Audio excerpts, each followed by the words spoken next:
Happy Super Bowl Sunday, y'all. So I did a video last week on the whole Alexandria Ocasio-Smollett situation. Go check that out, by the way. I'll put the link here.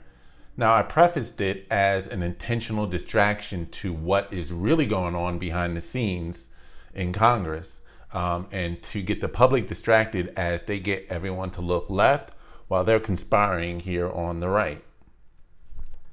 So what they're doing, and what I feel is flying too much under the radar, is the passage of the Domestic Terrorism Prevention Act of 2021. I recently also did a video on the Time magazine article that just came out last Thursday, and how I feel as though, honestly, they're essentially bragging about fortifying the 2020 presidential election as the cabal and conspired, both words specifically chosen by the article, cabal meaning a group of individuals secretly working to overthrow a government. So they conspired to get the desired results, which obviously was to get Trump out of office and Biden in. I think that was done intentionally to goat the American citizens into a trap for this proposed act. By the way, go check out my video on that Time magazine article linked here. So let's get into this DTPA act. All right, so let's take a look at this. So the Domestic Terrorism Prevention Act of 2021, introduced in the House of Representatives by Congressman Brad Schneider, representing the 10th District of Illinois. And this was back on January the 19th, so a couple of weeks ago.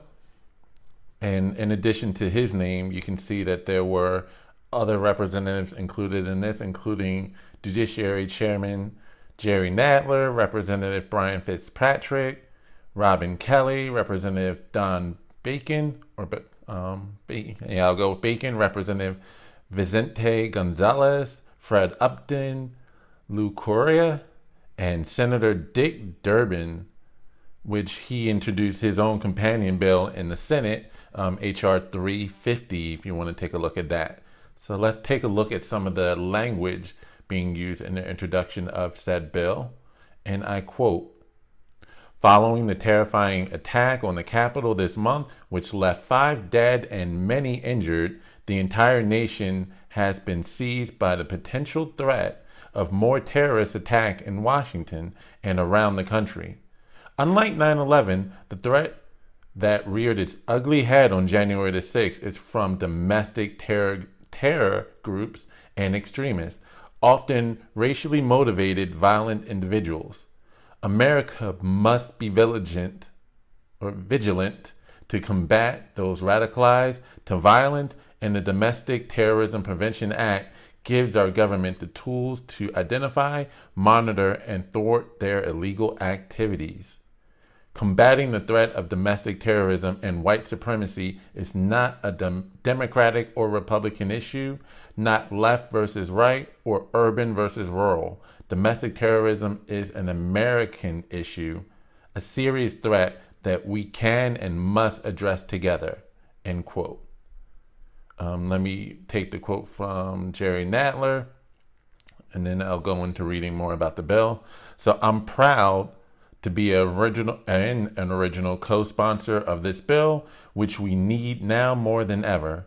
In the wake of the domestic terrorist attack on our Capitol 2 weeks ago, it's painfully clear that the current approach to addressing the real and persistent threat posed by white nationalism and similar ideologies is not working.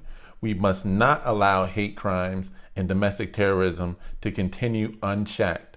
I look forward to working with my colleagues to advance this important and timely bill as quickly as possible, end quote, said Jerry Nadler, who was the Judiciary Chairman.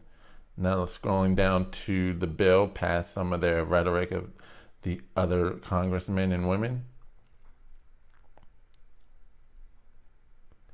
All right, so it does mention that there was a previous attempt to pass a similar bill. So it does mention how the last Congress, DTPA, overwhelmingly did pass the House in a 2/3 voice vote after passing out the House Judiciary Committee 24-2. In the Senate, however, Senator Durbin brought the bill on the Senate floor only to be blocked by Senator Ron Johnson and this was back in the fall. Shout out to Ron Johnson. However, now they're getting another crack at it. So the Domestic Terrorism Prevention Act of 2021 would strengthen the federal government's effort to prevent, report on, respond to, and investigate acts of domestic terrorism by authorizing offices dedicated to combating this threat, requiring these offices to regularly assess this threat, and providing training and resources to assess state, local, and tribal law enforcement in addressing it.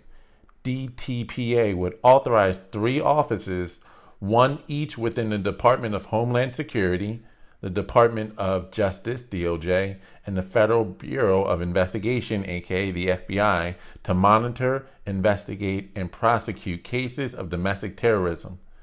The bill also requires these offices to provide Congress with joint biannual reports assessing the state of domestic terrorism threats, with a specific focus on white supremacists.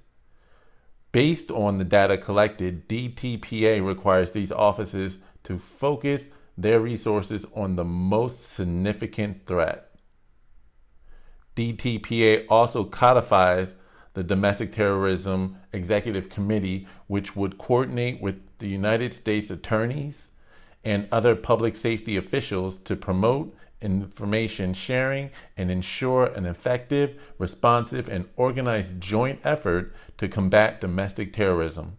The legislation requires the DOJ, FBI, and DHS to provide training and resources to assist state, local, and tribal law enforcement agencies in understanding, detecting, deterring, and investigating acts of domestic terrorism and white supremacy. Finally, DTPA directs DHS, DOJ, and the FBI and the Department of Defense to establish an interagency task force to combat white supremacist infiltration of the uniformed services and federal law enforcement. All right.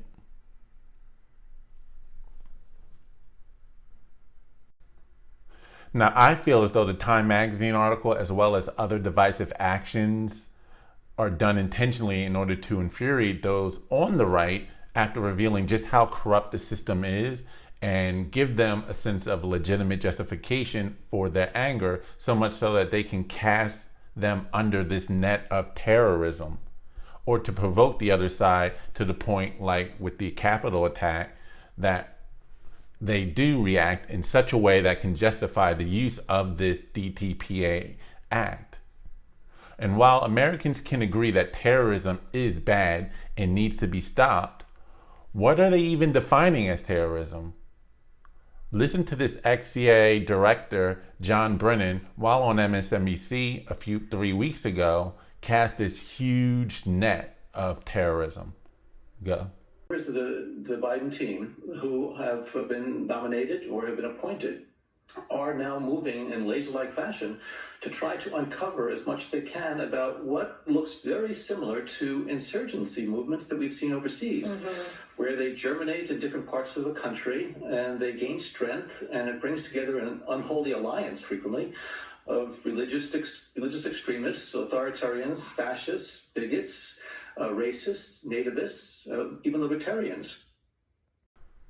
Libertarians? Really? This former head of the CIA is talking about using the full might of the Central Intelligence Agency and other intelligence departments on U.S. citizens in the same way that they do overseas to destabilize regions. And when high-ranking officials are casting a huge net,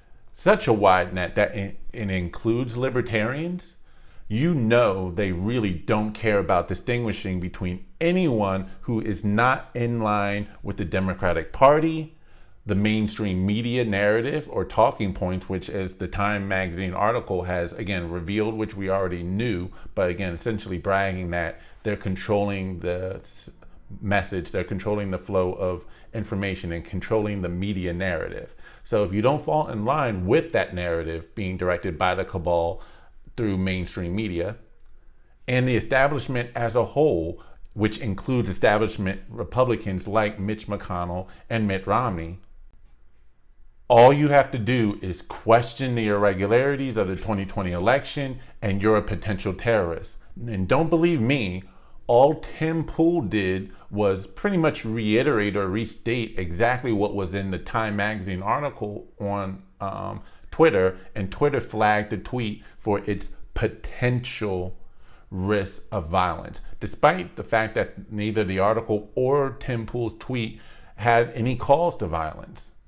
And by including libertarians, they're basically saying, hell, all you have to do is call for limited government because you believe people's rights shouldn't be infringed upon and you don't believe in wasteful government spending, and boom, the government can put you in their scopes. And Canada's already made the first move by labeling the Proud Boys as a terrorist organization. Yet, despite causing billions of dollars in damages, destruction of property, private and public, businesses destroyed and or damaged, over 27 people killed, including David Dorn, yes, say his name, liberals, over 700 cops injured, and over 150 federal buildings and federal and government buildings being damaged, including a police precinct, whether it was abandoned or not, completely burned down. And the occupation of autonomous zones like CHOP or CHAZ during the BLM riots over the course of the summer. Not only does the Black Lives Matter movement escape such labeling of terrorist organizations, but they're actually being nominated for a Nobel Peace Prize. The system is clearly not playing by the same rules. By the way, I did a video on why I feel as though Black Lives Matter could be considered a terrorist group based upon actions. Go check that video out. So what are some of these powers that they're asking for? All you need to do is look no further than the previous Patriot Act. I mean, you can possibly call this Domestic Terrorism Prevention Act as the Patriot Act 2.0, which was a major infringement on our constitutional rights. And some of the constitutional infringements that came with the original Patriot Act included immigration provisions that allowed for the indefinite detention of any alien, or as they like to call undocumented persons, who the Attorney General believes may cause terrorist acts. Again, I'll repeat, the indefinite detention of any individual who the Attorney General believes may cause a terrorist act. Indefinite detention without a trial, clear violation of constitutional amendments. The expansion of court jurisdiction to allow a nationwide service of search warrants. In other words, federal agencies can go shopping around the country for judges that they feel as though is going to side with them, as opposed to dealing within the districts in which the individuals reside. Again, feel as though it's judge shopping for preferable judges that may discard certain rules of engagement.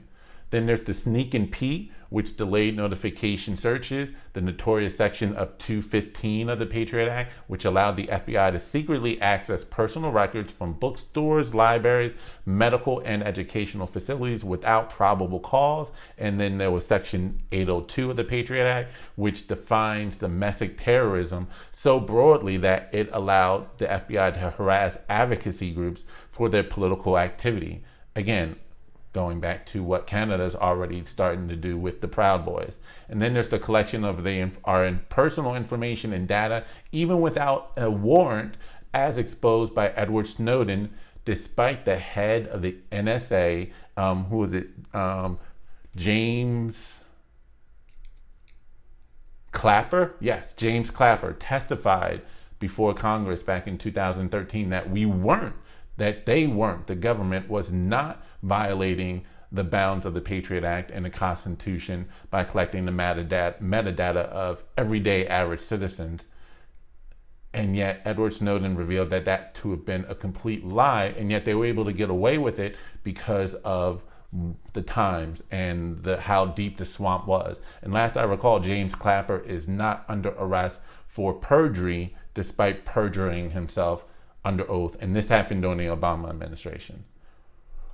Once you have expanded government's powers and cast such a huge net of who will be the targets, you now have people actually discussing the use of drones as justification or as being justified on national television. Listen to MSNBC's Nicole Wallace from last week. And again, this is us saying so, John Hyman. That is a bulletin released to all law enforcement earlier this week, that there is, until the end of April, a persistent threat of domestic extremism, domestic terrorism carried out in the ideology and around this belief that the election was fraudulent, that the COVID restrictions are unnecessary. All of those ideologies pushed by Donald Trump. But my question for you is around incitement. We had a policy, and it was very controversial. It was carried out under the Bush years and under the Obama years, of attacking terrorism at its root, of going after and killing, and in the case of al-Awlaki, an American, a Yemeni American, with a drone strike for the crime of inciting violence, inciting terrorism. Mitch McConnell was in the Senate then. He was in the Senate after 9/11 too. How does Mitch McConnell, who understands that the way you root out terrorism is to take on, in the case of Islamic terrorism, kill those who incite it, how does he not vote to convict someone that he said on the floor of the Senate incited an insurrection? No one even batted an eye as they discussed droning fellow American citizens. And if you don't know who they're referring to, Anwar al-Awlaki was an American-born citizen, a lecturer, and an imam who did become somewhat radicalized. Okay, I shouldn't say somewhat. He definitely became radicalized after his 18-month detention in Yemen, or Yemen prison, without a trial, by the way. And in April of 2010, al-Awlaki was placed on a CIA kill list by President Obama. Yes, President Obama himself, I guess you can say the Messiah or the Golden Child, had a CIA kill list which included American citizens. Again, don't believe me. New York Times and several other publications did a story on this, but it gets buried. And so, yes, you can technically have a presidential term, 2 terms, without scandal, so long as the media buries the story. But I digress. That's who Anwar al-Awlaki is, or was, by the way. And the U.S. did eventually kill him on September 30th, 2011, via a drone strike in Yemen.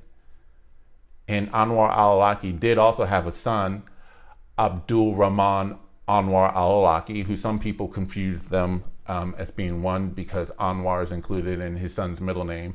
But Abdul Rahman al-Awlaki was killed just 2 weeks after his father on October the 14th, 2011. At the age of 16, an American citizen, by the way, killed in a drone strike that was ordered by President Obama while the kid was eating dinner at an outdoor restaurant in Yemen. And the American-born daughter, he also had a daughter who was born here in the United States, Nawar al-Awlaki, who at the age of 8 was killed on January 29, 2017, during a raid approved by the U.S. Department of Defense under President Trump.